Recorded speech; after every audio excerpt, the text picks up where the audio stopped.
उसी कथा पर आ जाइए मेरे भाई बहन। जगत में व्याप्त अखंड सत्ता को धारण करने वाले परम पिता परमेश्वर को स्थान पर विराजमान ब्रह्म देवाय शिव के सपरिवार से हनुमान जी के शैत बाग वाले बाबा के श्री चरणों में कोट कोट चरण वंदन करते हुए उसी कथा पर आ जाइए। आज भगवती गंगा मैया के किनारे विराजमान योगी राज सुखदेव कर्म योगी परीक्षित को भागवत में भगवान का दर्शन करा रहा। कहने वाला भी योगी है और सुनने वाला भी योगी है। कहने वाला भीतर से योग में रंगा हुआ है और सुनने वाला रंगने की कोशिश कर रहा है। क्योंकि जो रंगा है वो ही दूसरे को रंग सकता है। जब तक माचिस की तीली खुद नहीं जलती है तब तक दूसरे में आगी लगाने वाली जब खुद जलती है तब दूसरे को जलाया। जले हुए दीपक से लाखों दीपक जल जाते हैं, लेकिन बुझे हुए दीपक की कोई वैल्यू नहीं है। न खुद जलता न किसी और को जला। योगी राज श्री सुखदेव जी वो दीपक है जो 88,000 महात्माओं के बुझे हुए दीपक को जला रहा है। परीक्षित ने वंदन किया, कहा प्रभु भगवान ने क्या क्या लीला की, क्योंकि राम मर्यादा पुरुषोत्तम है और कृष्ण लीला पुरुषोत्तम। कृष्ण लीला पुरुषोत्तम है और राम मर्यादा पुरुषोत्तम।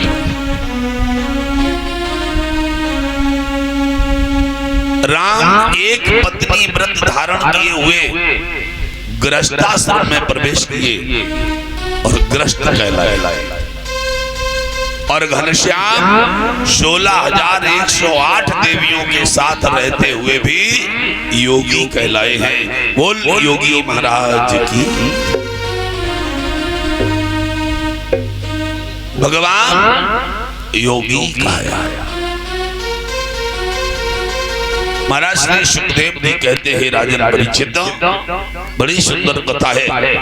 7वें वर्ष में भगवान ने गिरिराज महाराज को छगुनी उंगली पर धारण किया। क्यों? सोचा ये उंगली पे उठाएंगे तो लोग कहेंगे ये तो उंगली वैसे भी ताकतवर होती है, क्यों ये उंगली लड़ाई की जड़ है।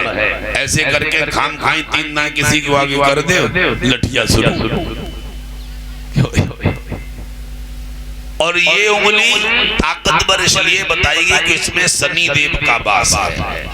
बीच वाली उंगली में कौन रहता है? शनि देव महाराज। और ये उंगली इसलिए ताकत है कि जितनी पूजा करते हैं सब इसी उंगली से की। ये उंगली पूजा की प्रतीक है। और ये उंगली ये सबसे छोटी कमजोर मानेगी, देखने में भी छोटी है और कमजोर भी है और किसी काम में भी आती है। चाहे हवन करो तो अलग है, पूजा करो तो अलग। भगवान ने कहा, कृष्ण कहते हम उसे कामयाब करते हैं जो किसी का नहीं है, जिसका कोई नहीं है उसका कृष्ण है। बोल कन्हैया लाल की। तो भगवान कन्हैया ने इस छगुनी उंगली पर, छोटी उंगली पर गिरिराज महाराज को धारण, अर्थात कहते परिवार में अगर कोई छोटा है, निबल है, कमजोर है और बाकी लोग अगर उसकी मदद में लग जाएं तो बड़े से बड़ा काम वो छोटा भी कर सकता है। अगर हम इकट्ठे हो जाएं तो हमारे परिवार में कोई छोटा बड़े से बड़ा काम कर सकते हैं। इसलिए भगवान ने इस उंगली पर गिरिराज महाराज को, क्यों कि हम सोचते हैं कि हम कमजोर हैं। अरे मेरे भाई बहन, अपने परिवार को इकट्ठा करो, ईश्वर का सहारा लो, तो हम कभी कमजोर नहीं हैं।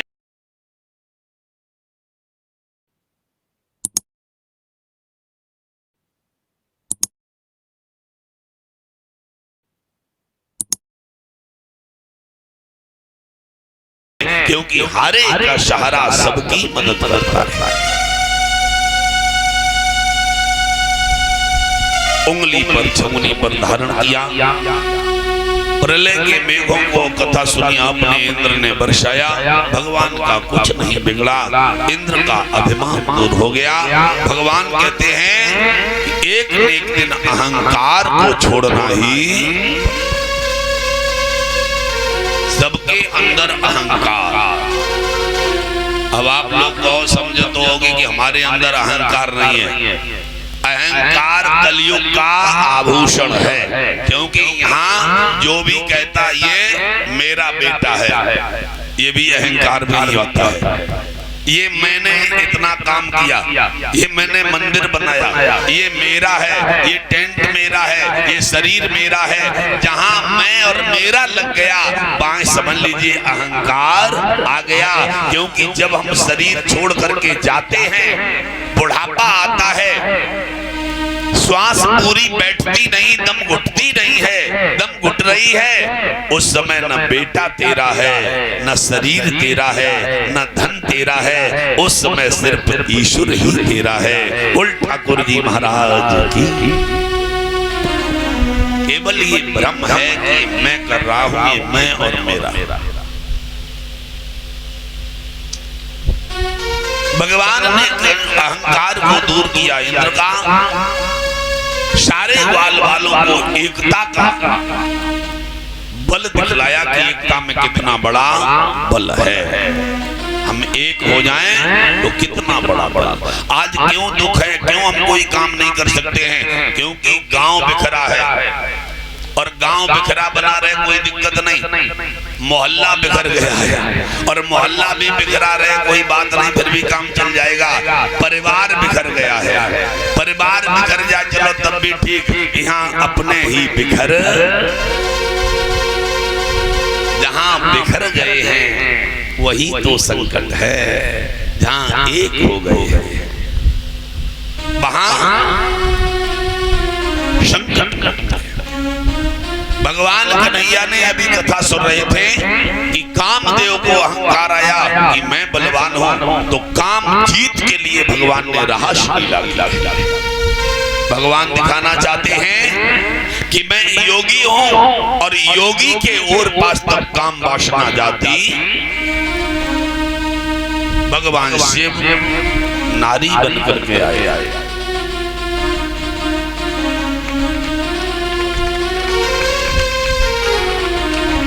बोलिए भक्त वत्सल भगवान की जय हो। भगवान नारी बन करके आए। शिव ने, देखिए कृष्ण का प्रेम इसे कहते हैं। भगवान के प्रेम के लिए भोलेनाथ ने अपने नाक कान भी छिदाए। जहां प्रेम होता है वहां जगत की कोई परवाह।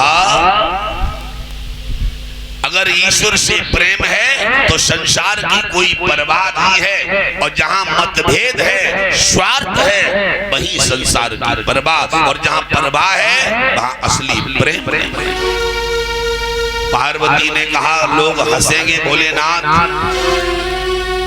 जब तुम नारी बन करके जाओगे, साड़ी पहन करके, होठ लाल करके, काजल लगा के, नथनी और कुंडल पहन के जाओगे तो लोग हंसेंगे भोले बाबा। तो भोले बाबा ने कहा पार्वती, एक लाइन बड़ी सुंदर, कि लगन हर्ष लगा बैठे, जो होगा देखा जाएगा। लगन हर्ष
भगवान ने कहा कि जब मेरी लगन लग गई श्याम प्यारे से तो दुनिया की हंसाई का कोई डर नहीं। और सत्य बात यही है प्यारे, भगवान की लगन लगाओगे तो कलयुग में लाख लोग तुम्हें बुरा कहेंगे, कहेंगे अब बहुत बड़े भगत हुई है ये,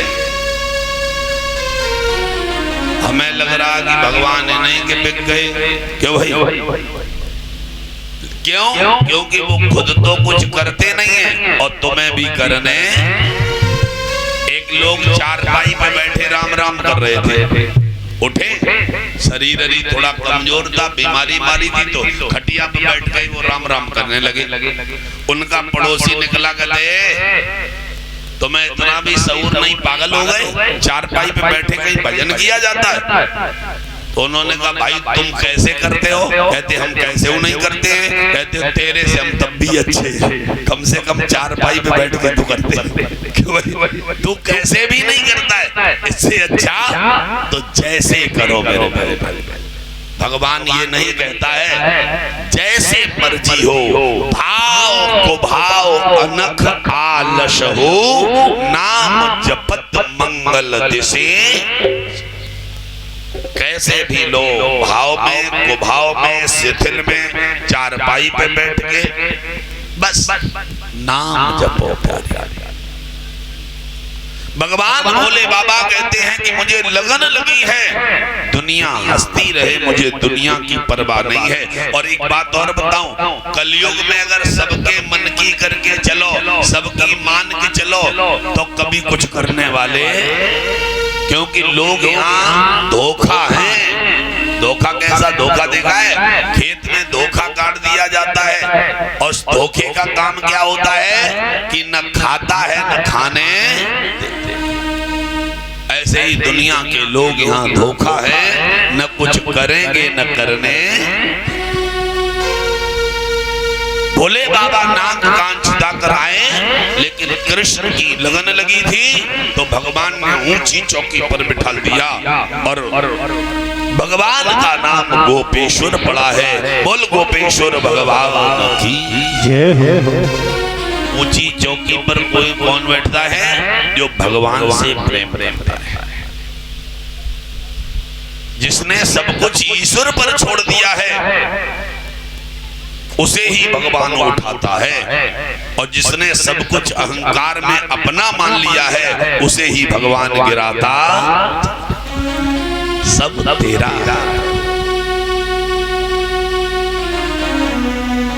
सुखदेव जी कहते हैं कि रासलीला में कामदेव, भगवान भोले बाबा गए क्यों रासलीला में मालूम? क्योंकि कामदेव की और कृष्ण की लड़ाई थी और कृष्ण को भोले बाबा अपना इष्ट मानते थे।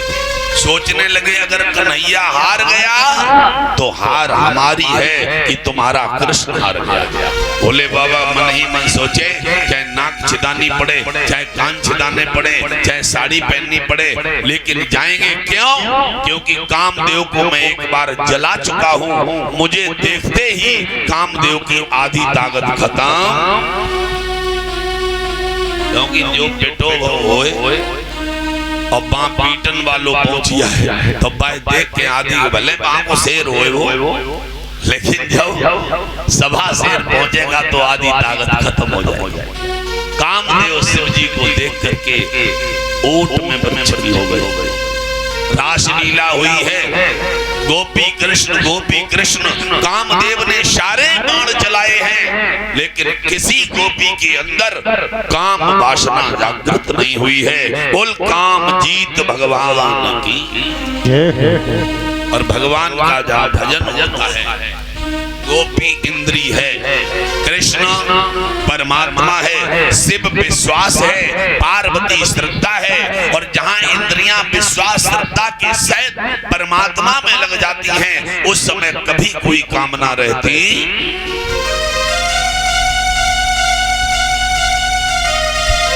जब काम चला गया, हार गया, तो काम जब हार गया, हारने के बाद उसने क्या किया, अभिमान को छोड़ गया, अभिमान गोपियों के अंदर आ गया और कहा राधा ने, कन्हैया मुझे कंधे पर बिठा के लेके चलो। आहा,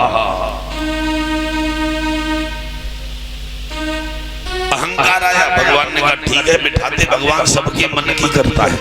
और अंत में भगवान राधे को लेकर गए, एक ऊंचा चबूतरा है, राधे से कहा खड़ी हो जाओ, मैं नीचे खड़ा हो जाऊं, और जैसे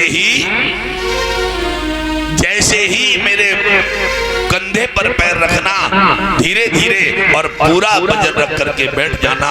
राधा बैठना चाहिए, अभी कथा सुनी आपने। हुआ क्या कि जैसे ही कंधे पर पैर रखते हैं उसी समय भगवान कन्हैया अंतर ध्यान, अंतरहितम हितात्म कृष्ण सन्निधम सहिमा विशतः रोदनम यदा विहाय गोपी तल्लीनम कृष्णम भजे। सारी गोपियां भगवान के विरह में दुखी हो गई, भगवान अंतर ध्यान हो गए, क्योंकि भगवान तो वैसे भी अंतर ध्यान है, क्योंकि हमारे शरीर के अंदर है लेकिन फिर भी दिखाई देता। तब गोपियों ने कृष्ण के विरह में गोपी गीत गाया है, बड़ा सुंदर गोपी गीत है। जयति तेधिकम जन्मना ब्रजा सियत इंदिरा शाश्वतात्रहि सियत इंदिरा शाश्वता।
ब्रज में बहुत से आनंद छा गया। हे कन्हैया, जब से तू ब्रज में आया, गोपियां कहती हैं, तब से ब्रज में जयति तेधिकम जन्मना, तेरे जन्म से ब्रज में बहुत सा आनंद छा गया है।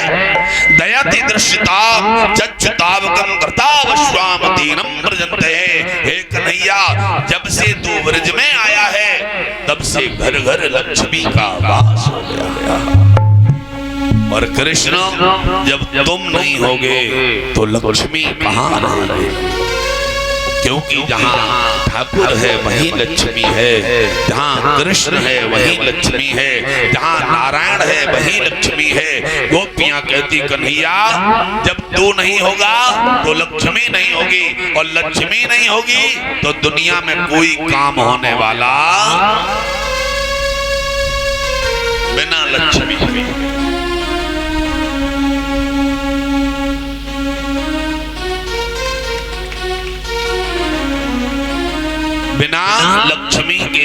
प्यारे कोई काम संसार में नहीं। इसलिए लक्ष्मी भी बहुत जरूरी है।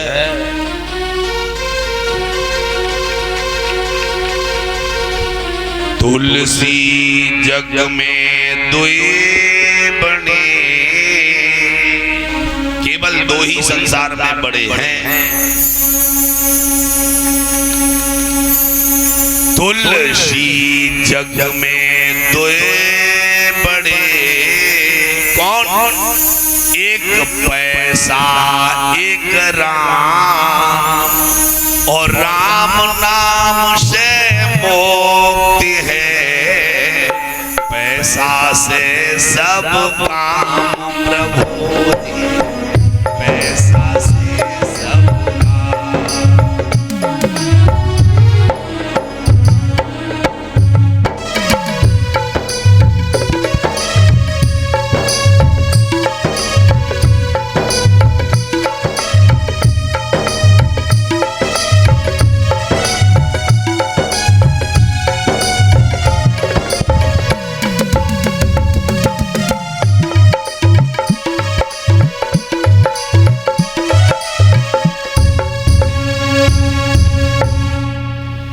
अगर लक्ष्मी नहीं है, ध्यान देना, तो धर्म नहीं होगा, और धर्म नहीं होगा तो उद्धार नहीं होगा।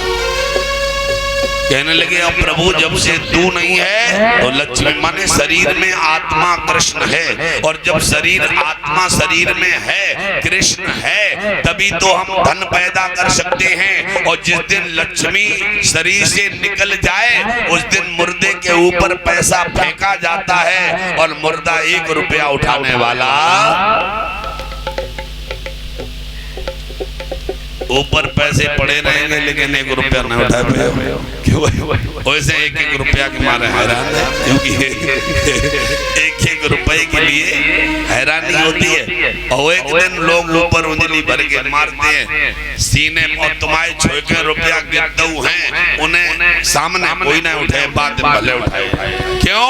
क्योंकि कृष्ण नहीं है, क्योंकि ईश्वर नहीं है। तो जहां ईश्वर है वहां लक्ष्मी है, और जहां लक्ष्मी है वहां ईश्वर। तो पहले भगवान को प्राप्त करो, लक्ष्मी अपने आप आएगी। दीपावली को हम लोग उल्टा कर देते हैं, लक्ष्मी की पूजा करते हैं, लक्ष्मी आओ लक्ष्मी आओ लक्ष्मी आओ, और भगवान को ना ही नहीं लेते। क्यों? कभी भी सवेरे दीपावली को पूजा करो तो कहो प्रभु आओ, भगवान आएगा तो लक्ष्मी आएगी। और ना सूप कितने उठोट डारोगे, आओ लक्ष्मी निकलो दलोदर, चाहे 1000 सूप फूट डारो, जब भगवान नहीं है तो वो कैसे आएगी अकेली? भगवान को बुलाएगा तो लक्ष्मी अपने आप चली।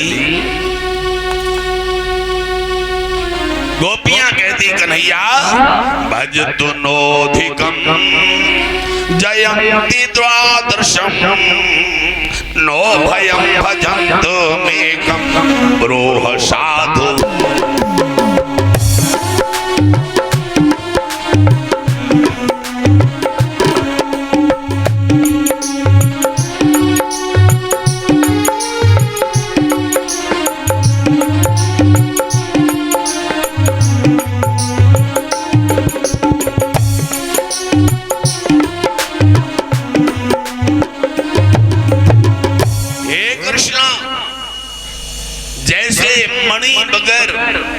सर्प मुर्दा हो जाता है, जैसे मछली पानी से अलग कर दी जाए तो मछली मर सकती है, जैसे जीह शरीर से आत्मा निकल जाए तो शरीर सड़ जाएगा।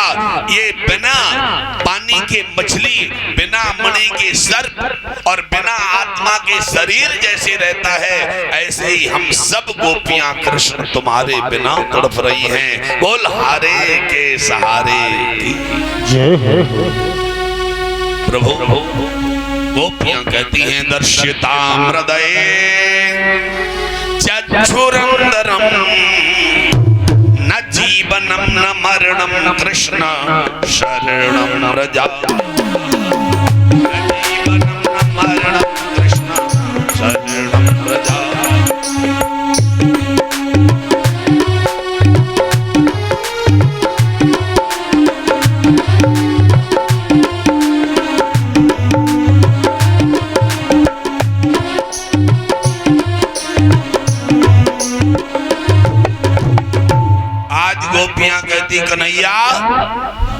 तेरे बगैर अंतर ध्यान तो हो गया, हम मर भी तो नहीं सकती क्योंकि हमने तुमसे प्रेम किया है। अगर मर गई तो तुम्हें, अगर तुम लौट आए तो तुम्हें कौन भोजन कौन माखन खिलाएगा? और हम तुम्हारे बगैर जिंदा रह नहीं सकती हैं और तुम्हारे बगैर मर भी नहीं सकती हैं। क्या प्रेम है? ये भी नहीं कि हम सुसाइड तुम्हारे प्रेम में कर लें। किसी के प्रेम में मर जाना ये महापाप है। मरने वाला कोई प्रेम है? क्यों भाई? प्रेम में केवल कष्ट सहना है। और यहाँ तो मैंने बताया था कि मनुष्य का जीवन जीटी रोड है।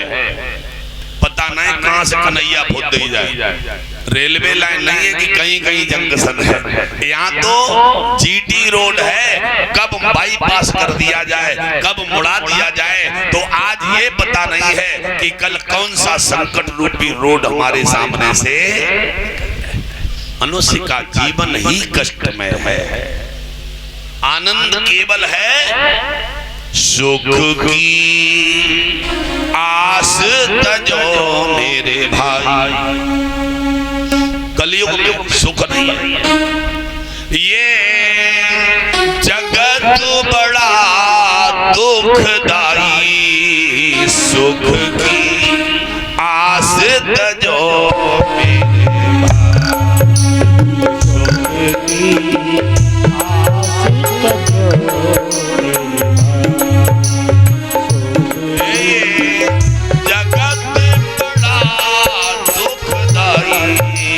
सुख की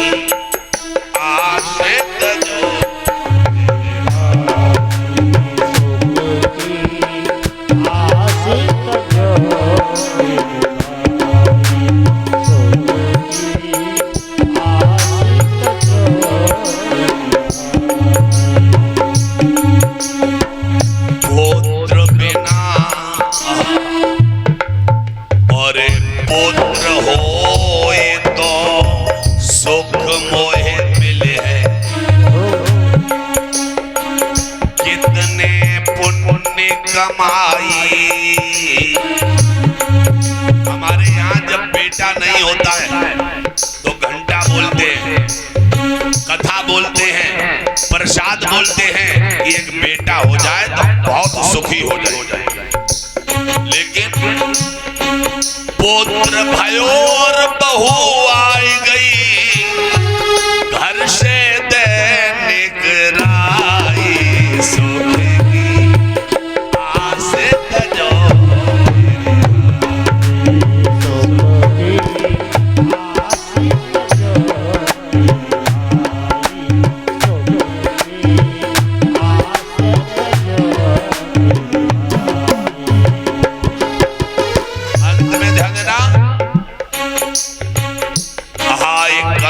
जब मोह सतावे और बुढ़ापा आई,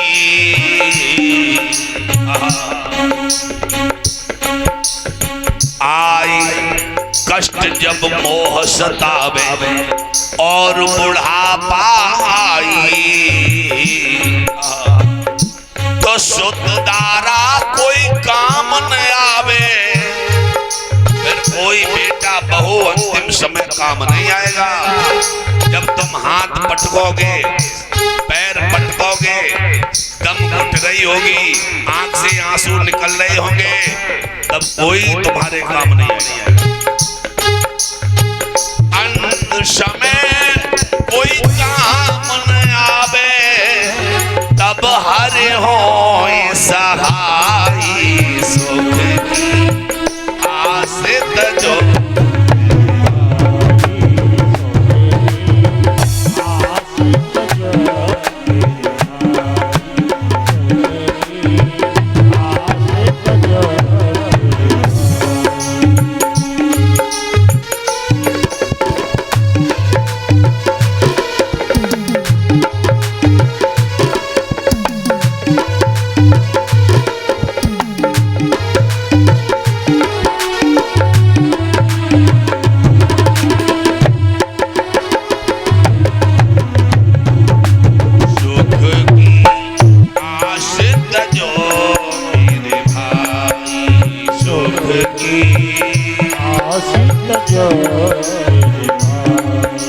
भूल जाओ मेरे भाई बहन,